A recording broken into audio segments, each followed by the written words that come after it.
नींबू एक ऐसा प्लांट है, अगर उसको आप गार्डन में लगाते हैं या जमीन पर लगाते हैं तो बहुत जबरदस्त उसमें फ्रूटिंग और फ्लावरिंग होती है। लेकिन जिनके यहाँ पर जमीन नहीं रहती है, वो टेरेस पर लगाना चाहते हैं, तो आज मैं आपके साथ में शेयर करने वाली हूँ नींबू के पौधे को गमले में किस तरीके से लगाया जाए। नींबू के पौधे में बहुत सारी वैरायटी आती है। जो नींबू मैं आपको दिखा रही हूँ ये 12 मासी नींबू है। मेरे गार्डन में नींबू का कोई भी प्लांट नहीं है, एक मौसम्बी का प्लांट है बस, वो भी ग्राफ्टेड प्लांट है। और जो ये नींबू का प्लांट दिखा रही हूँ ये भी ग्राफ्टेड प्लांट है। तो यदि आप नर्सरी जा रहे हैं, नींबू का प्लांट अपने गार्डन में लगाना चाहते हैं, तो ग्राफ्टेड वेराइटी के ही नींबू के प्लांट आप लगाएं। तो देसी वेराइटी रहती है वो 4 से 5 साल, मिनिमम 5 साल लगाती है फ्रूटिंग देने में। जो इस तरीके के ग्राफ्टेड प्लांट रहते हैं उनमें जो है 1 साल के अंदर ही फ्रूटिंग स्टार्ट हो जाती है।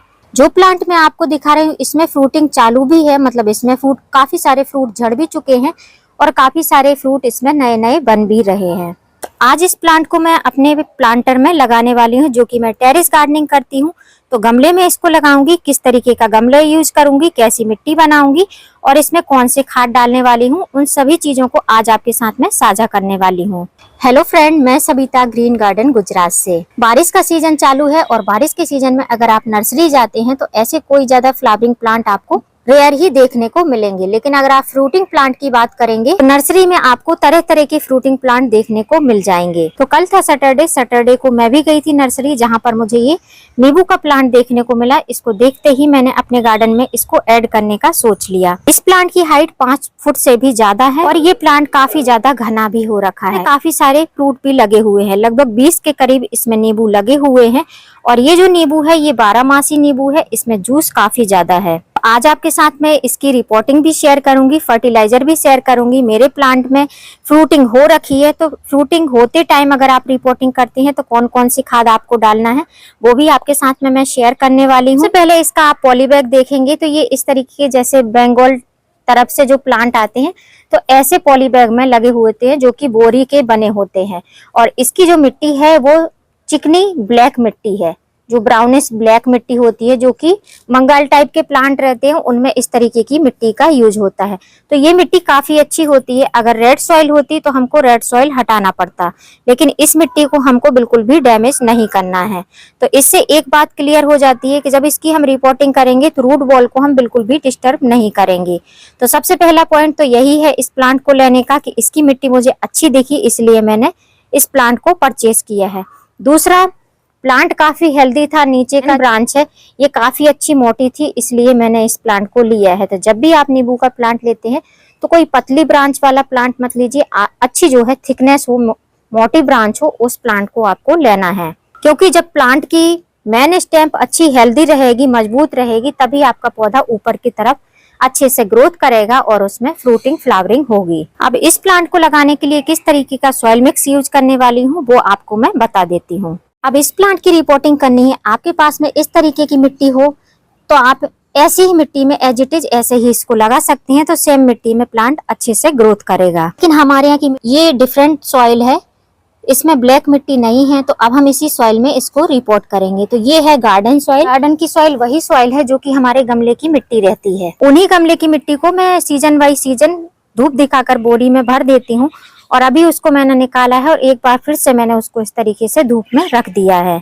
तो ये सिंपल गार्डन सॉइल है जिसमें सैंड भी मिक्स है। अगर आपके गार्डन सॉइल में नर्सरी से आप लेकर आते हैं उसमें सैंड नहीं मिली है और पानी डालने पर वो एकदम चिपचिपी सी रहती है, तो जितनी गार्डन सॉइल है, जितनी मिट्टी है, उतनी ही आप उसमें बजरी सैंड मिला सकते हैं। अब जो ये फ्रूटिंग प्लांट रहते हैं इनको छोटे गमले में नहीं लगाया जा सकता। फ्रूटिंग प्लांट को जब भी हम रिपोर्ट करते हैं तो 12 इंच से ऊपर के पॉट में ही रिपोर्ट करना पड़ता है हमको। आज जो मैं इसको लगाने वाली हूँ तो मेरे पास में ऐसा कोई पॉट वगैरह नहीं है, तो मैं इस प्लांट को लगाने वाली हूँ इस बास्केट में, जो कि पेंट की बास्केट है।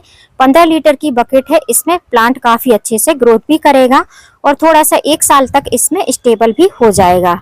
अब मिट्टी में मैंने ये इस तरीके की मिट्टी ले ली है और हमको इसमें क्या डालना है, तो यदि आपके पास में मिट्टी है और सैंड नहीं है तो आप सैंड की जगह पर नर्सरी से परलाइट परचेज कर सकते हैं, या फिर जो है आप कोकोपीट का यूज कर सकते हैं। रेनी सीजन में वैसे तो कोकोपीट का ज्यादा यूज नहीं होता है, लेकिन तब भी मैं इसमें 2 मुट्ठी के करीब कोकोपीट का यूज कर रही हूँ।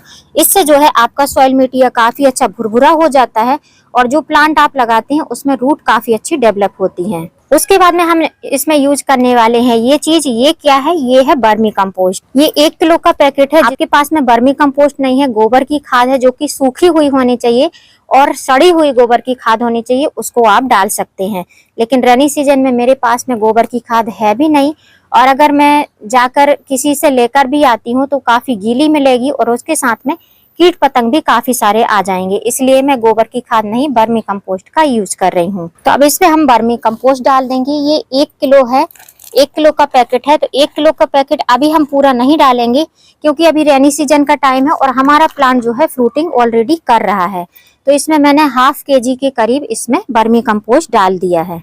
अब इतनी चीजों को डालने के बाद में हमको इस सॉइल मिक्स को अच्छे से मिक्स कर लेना है। इसके बाद भी हम जब रिपोर्टिंग करेंगे तो हम एक चीज इसमें और डालेंगे जो कि वीडियो के बीच में आपको देखने को मिलेगा। अब इस सॉइल को हमको अच्छी तरीके से दोनों हाथों से ऊपर नीचे करके अच्छे से मिक्स कर लेना है। हमारा सॉइल मिक्स रेडी हो चुका है। आपको लग रहा होगा कि इसमें जो घास फूस की तरह दिखाई दे रहा है और ये जो ढेले दिखाई दे रहे हैं, तो ये कुछ नहीं है। जब मिट्टी गीली रहती है और जब इनको हम पॉट से निकालते हैं तो इस तरीके से ढीले की तरह निकलते हैं और वैसे ही रहते हैं। इनको फोड़ती नहीं हूँ, इसलिए इस तरीके से ये दिखाई दे रहे हैं। इनके साथ में सैंड मिक्स रहती है तो ये आराम से ऐसे अगर आप करेंगे तो ये पाउडर फॉर्म में हो जाते हैं। नींबू को पौधे को लगाने के लिए मैंने आपको गमला तो दिखाया ही था कि इस प्लांटर में इसको लगाने वाली हूँ। किसी भी प्लांट को आप लगाते हैं तो उसमें ड्रेनेज होल बहुत अच्छे होने चाहिए। तो मैंने जो है इसमें 5 ड्रेनेज होल कर रखे हैं जो कि काफी अच्छे से हैं, जिससे कि एक्स्ट्रा वाटर निकल जाएगा और इसकी हाइट भी काफी अच्छी है। अब ये बकेट के ड्रेनेज होल को, छिद्र को कवर करने के लिए मैं इस तरीके के दिए के टुकड़ों का यूज कर रही हूँ। ड्रेनेज होल को मैंने कवर कर दिया। अब जो हमारा सॉइल मिक्स है, इस सॉइल मिक्स को अब हम लगभग 1 से 2 पार्ट तक इस बकेट में भर देंगे। मिट्टी को इस तरीके से लेना है और इसको हमको इसमें डाल देना है। तो पहले मैं लगभग ½ पार्ट तक इसको फिल कर देती हूँ, फिर मैं आपको दिखाती हूँ। बास्केट को मैंने ½ पार्ट से थोड़ा नीचे ही रखा है, इतना मैंने इसको फिल कर दिया है। अब जो ये मेरा प्लांट है इसका आप साइज देख सकते हैं। नीचे से जो रूट बॉल है इसका, ये काफी बड़ा है। तो अगर हमारा ये रूट बॉल छोटा होता या रेड सॉइल में लगा हुआ होता या फिर हमारे पौधे में फ्रूटिंग नहीं हो रही होती तो हम इसके रूट बॉल को डिस्टर्ब करते, इसके रूट को ओपन करते, फिर हम इसकी रिपोर्टिंग करते। लेकिन इसकी मिट्टी अच्छी है, इसमें फ्रूटिंग हो रही है, इसलिए हम इसके रूट बॉल को डिस्टर्ब नहीं करेंगे। बस ये जो पॉली बैग है इसको हम इस तरीके से कट करेंगे और कट करके हम ये रूट बॉल को एज इट इज ऐसे ही मिट्टी में रख देंगे।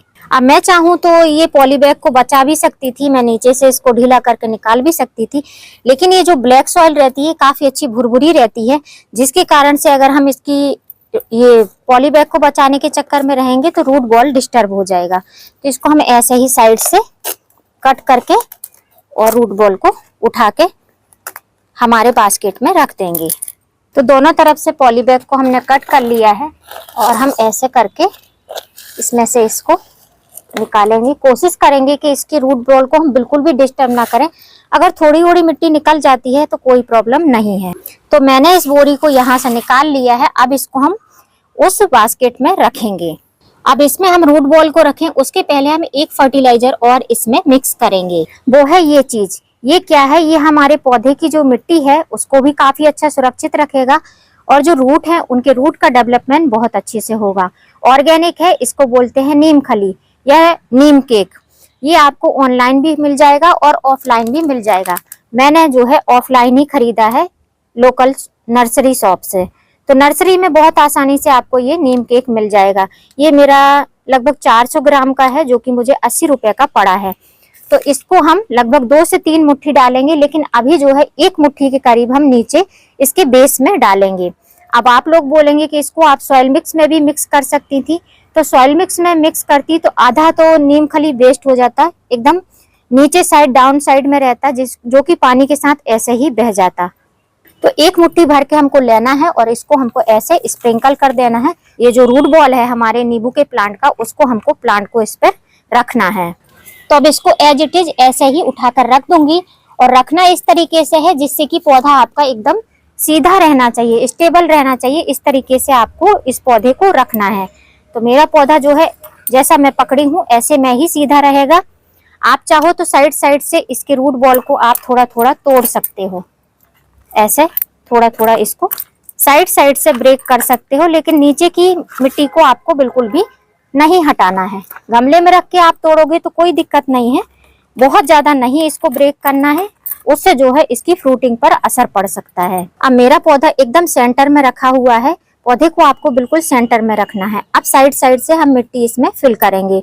तो एक पार्ट पहले मिट्टी फिल कर देती हूँ, फिर बताती हूँ कि इसमें हम क्या डालने वाले हैं। तो इस तरीके से साइड साइड में हम मिट्टी को फिल करेंगे। तो पहले बीच में ही डाल लेती हूँ, बीच से फिर हम साइड साइड में इसमें इसको फिल कर देंगे। तो एक बाग मिट्टी हमने इसमें डाल दी है और साइड साइड में बराबर से हमको मिट्टी डालना है। अब मिट्टी डालने के बाद में हमको फिर से एक मुट्ठी वर्मी कंपोस्ट लेना है और साइड साइड में इसमें फिल कर देना है। एक एक मुट्ठी ही लेना है और उसके ऊपर हमको लेना है एक मुट्ठी नीम खली। तो ये दोनों ही खाद को हमको ऐसे तब तक फिल करना है मिट्टी डाल डाल के जब तक ये यहाँ तक इसके पॉइंट तक नहीं आ जाता। ये जो इसका बेस है, ये बेस से लेके हमको जो है थोड़े से ऊपर तक इसको फिल करना है। और आपको याद रखना है, पौधे में हमेशा ध्यान रखना है कि ग्राफ्टिंग पार्ट कहाँ है, उस चीज को आपको बचा कर रखना है। जैसे कि भविष्य में आप प्रूनिंग वगैरह करें तो आपको ध्यान रहे कि ग्राफ्टिंग पार्ट के नीचे से हमको कभी भी कट नहीं लगाना है। अब एक बार नीम खली और वर्मी कंपोस्ट डाल दिया है, फिर से हम इसमें मिट्टी को फिल करेंगे। तो ऐसे हम फिर से इसमें मिट्टी डालेंगे। अब ऊपर से फर्टिलाइजर इसलिए दे रहे हैं क्योंकि जो पौधा रहता है वो फीडर रूट से ज्यादा भोजन ग्रहण करता है। तो फीडर रूट ऊपर के साइड में जो पतली पतली सी रूट रहती है उन्हीं को फीडर रूट कहा जाता है। अब एक दो बार मिट्टी को, गमले को हमको ऐसा करके रखना है जिससे कि जो मिट्टी में एयर बबल्स बनते हैं जब हम पानी डालते हैं तो वो नहीं बने, क्योंकि इतना बड़ा ये बास्केट ऐसे उठा के तो इसको जो है हम नहीं कर सकते हैं। तो इसलिए ऐसे थोड़ा सा हमको इसको कर देना है जिससे कि मिट्टी स्टेबल हो जाए। और एक लास्ट बार और हम एक बार वर्मी कंपोस्ट देंगे और एक बार नीम खली देंगे, एक एक मुट्ठी के करीब। अब बहुत ज्यादा मात्रा में हमको इसको नहीं देना है, ऊपर के साइड में ही देना है। तो ये दोनों ही चीजें हमारे पौधे के लिए बहुत जरूरी है।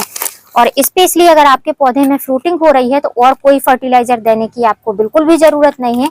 यही दो चीज दे दीजिए, पौधा आपका बहुत अच्छे से फ्रूटिंग भी डेवलप करेगा, फ्रूट झड़ेंगे नहीं, पौधा हेल्दी रहेगा, नई ग्रोथ भी काफी अच्छी होगी और पौधा आपका मरेगा भी नहीं। अब एक बार फिर से हम इसमें मिट्टी को फिल कर देंगे। ये लास्ट बार है मिट्टी फिल करने का। अभी आप देख सकते हैं मिट्टी को हमने अच्छे से भर दिया है, पौधे को हमने अच्छे से फर्टिलाइजर दे दिया है। अब इसमें हम वाटरिंग करेंगे। वाटरिंग हमको तब तक करना है जब तक कि ड्रेनेज होल से पानी ना निकल जाए। फर्स्ट टाइम रिपोर्टिंग के बाद जब भी आप पानी देते हैं पौधे को तो आपको इतना पानी देना है कि नीचे जो है बेस से ये जो ड्रेनेज होल बनाए हैं उनसे पानी निकलना चाहिए। और यदि आपने इसमें काफी ज्यादा पानी दिया है और नीचे से पानी नहीं निकल रहा है, मतलब कि आपने जो नीचे से छिद्र बनाए हैं वो अच्छे नहीं है, सॉइल मिक्स अच्छा नहीं है और पौधा आपका लंबे टाइम तक नहीं चल पाएगा। और जब भी पानी देना है तो इस तरीके से हथेली लगाकर पानी देना है, हथेली पर पानी डालना है और हथेली से गिरकर पानी जो है पौधे में जाएगा। अब हमको इसमें रुक रुक कर पानी देना है। एक बार 4-5 मग्गे पानी दे देंगे, क्योंकि हमारा ये जो बास्केट है ये 15 लीटर की है, काफी बड़ी है। तो हम लगभग 5 मग्गे के करीब इसमें पानी डालेंगे। उसके बाद में कुछ देर तक इसको हम छोड़ देंगे। जब जैसे ही इसका ऊपर का पानी सूख जाएगा फिर हम इसमें दोबारा से पानी डालेंगे। तो अभी आप देख सकते हैं मिट्टी ऑलमोस्ट साइड साइड से थोड़ा सा पानी है, बाकी का सूख चुका है। तो एक बार फिर से हम इसमें पानी डालेंगे। अब ये पानी डालने की हमको जब ज्यादा जरूरत तब नहीं पड़ती जब इसमें हमारे यहाँ पर बारिश होती रहती। अभी हमारे यहाँ पर धूप जैसा माहौल है और गर्मी काफी ज्यादा है, तो मिट्टी को हमको नीचे तक गीला करना है, इसलिए इसमें हमको वाटरिंग करनी पड़ेगी। अब इसमें ज्यादा पानी इसलिए भी लग रहा है क्योंकि मिट्टी जो बीच में तो जो है मिट्टी गीली है, जो रूट बॉल है वो थोड़ा सा गीला है और ऊपर और नीचे जो मिट्टी है वो सूखी हुई मिट्टी है। तो मिट्टी भी पानी सोख करेगी और जब एक्स्ट्रा मॉइस्चर रहेगा वो हमारे ड्रेनेज होल से बाहर निकलेगा। अब आप देख सकते हैं ऊपर से पानी आपको बहुत कम दिखाई देगा और नीचे साइड से आप देखेंगे तो नीचे से पानी ड्रेन आउट होने लगा है। और जो पानी ड्रेन आउट हो रहा है साथ में आप देख सकते हैं इस तरीके से ड्रॉप ड्रॉप पानी गिर रहा है। इस तरीके से आपके गमले के ड्रेनेज होल से पानी निकलने लगे, समझ लो कि प्लांट आपका हेल्दी ग्रोथ करेगा, रूट डेवलपमेंट काफी अच्छे से होगा। और अगर आप इस तरीके की बास्केट में कोई भी प्लांट लगाते हैं, fruiting plant, flowering plant, vegetable plant, तो उसको आप नीचे से कुछ सपोर्ट दीजिए, स्टैंड वगैरह दीजिए, क्योंकि ये एक फ्लैट टाइप की बास्केट रहती है। अगर ड्रेनेज होल से पानी भी निकलेगा, बीच में से थोड़ा सा गैप रहता है और साइड साइड से एकदम फ्लैट रहता है तो वो पानी अच्छे से ड्रेन आउट नहीं हो पाता है। अभी आप देख सकते हैं पानी काफी अच्छे से बूंद बूंद होकर निकल जा रहा है। हमने जो पौधा लगाया है उसमें नीचे तक पानी चला गया है, अब इसमें हमको और पानी देने की जरूरत नहीं है। ये सबसे जरूरी पॉइंट है कि अगर आप बास्केट में पौधा लगा रहे हैं तो उसमें आप कोई स्टैंड वगैरह रख दीजिए, जैसे कि मैंने लोहे का स्टैंड रखा हुआ है जिससे कि आराम से पानी निकल जा रहा है। तो यदि आप भी मेरी तरह फ्रूटिंग प्लांट लगाने के शौकीन हैं और नींबू या मौसम्मी का पौधा लगा रहे हैं, उसमें फ्रूटिंग हो रखी है, जिस तरीके से मैंने रिपोर्टिंग करी है आप भी रिपोर्टिंग कर सकते हैं। अब जो 2 खाद मैंने दी है, इन 2 खाद को अगर आप दे देंगे तो आपको एक्स्ट्रा कोई भी खाद नहीं देनी पड़ेगी। हाँ, यदि आपके नींबू के प्लांट या मौसम्मी के प्लांट की ब्रांचेस काफी ज्यादा लगी सी हैं, पतली पतली सी हैं, उनमें फ्रूट जो है उसका वेट सहन नहीं कर पा रहे हैं, तो आप अपने पौधे में बोन मील का यूज कर सकते हैं। बोन मील नहीं डालना चाहते हैं आप, तो आप जो है उसमें डीएपी, जो कि ऑर्गेनिक डीएपी होती है, बायो डीएपी प्रॉम फर्टिलाइजर, उसको आप दे सकते हैं। या आप एग्स वगैरह ईट करते हैं तो आप उसको एग सेल्स भी दे सकते हैं। और पौधा, नींबू का पौधा पहले से लगा हुआ है गार्डन में, फ्रूटिंग नहीं हो रही है, फ्लावरिंग नहीं हो रही है, तो आप उसको चाय पत्ती दे सकते हैं, ऑर्गेनिक डीएपी दे सकते हैं। और नीम खली तो जरूर ही देना है, चाहे आपने तुरंत लगाया हो या पहले से लगाया हो। बारिश के सीजन में नीम खली का यूज आपको जरूर करना है। आप चाहें तो आप फंजीसाइड भी इसमें डाल सकते हैं मिट्टी में। अब इस प्लांट का अपडेट मैं आपको हर महीने देती रहूंगी, कैसे मेरा प्लांट चल रहा है, कैसी ग्रोथ कर रहा है, क्या इसमें दोबारा फ्रूटिंग हो रही है या नहीं, ये जो फ्रूट के साइज हैं ये कितने बड़े होते हैं। उम्मीद करती हूँ फ्रेंड वीडियो हेल्पफुल रहा होगा। वीडियो यदि अच्छा लगा हो तो वीडियो लाइक करना, चैनल पे न्यू हो तो चैनल को सब्सक्राइब करना।